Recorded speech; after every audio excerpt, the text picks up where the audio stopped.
Hi, this is Charlie Destries. Thanks for stopping by my biotech site.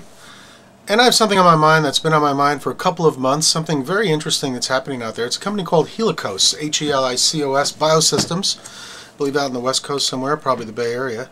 And they're involved in a razzle-dazzle technology called single molecule DNA sequencing. Pretty cool stuff if you can really do it. I have no reason to think they can't. It sounds like they have a great product. But here's the problem.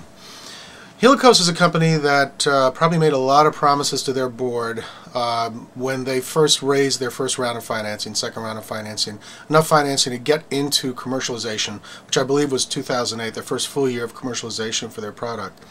Made lots of promises, and of course they fell flat on their face. Not surprising, by the way. This is so typical of our marketplace, probably typical of lots of high technology marketplaces, in particular startup company, in particular VC-backed startup companies. I don't know why it is. I don't know, someone's drinking Kool-Aid somewhere.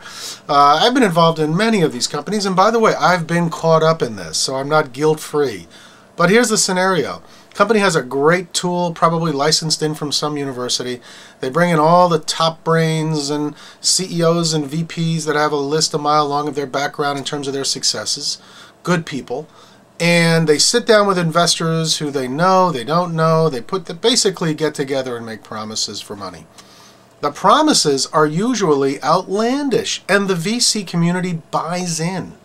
I never understood that. I really never understood it. But they do. And then the CEO and their people are on the hook for performance. Well, now what happens?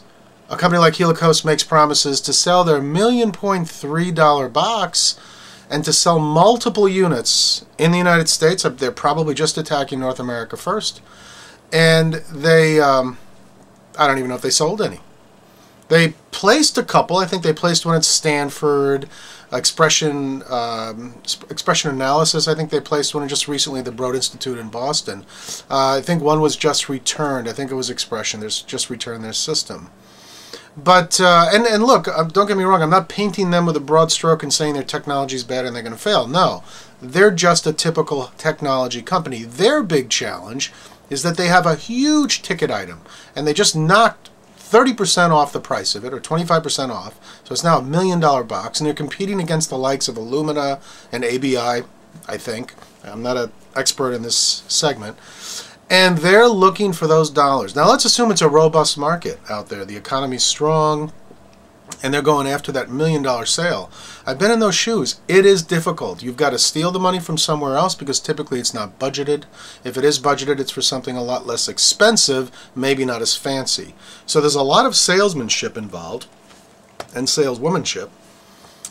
And I think what may be missing with Helicos and others like it is, well, number one, a dose of reality saying, wait a minute, let's say there are 25 centers out there that can really afford to put together the critical mass to buy this thing.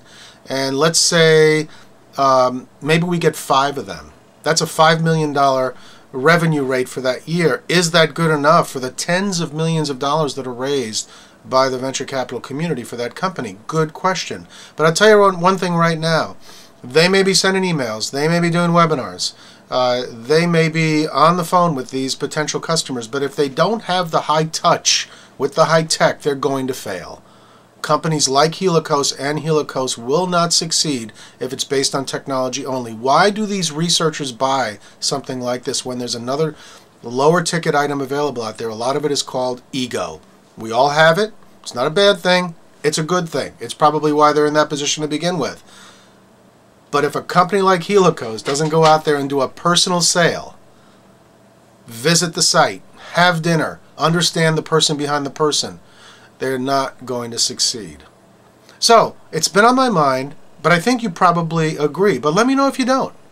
Big ticket item, tough economy, $1 million versus equipment that arguably can do the same thing.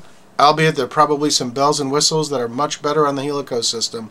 But boy, they better be selling people to people, not email to email.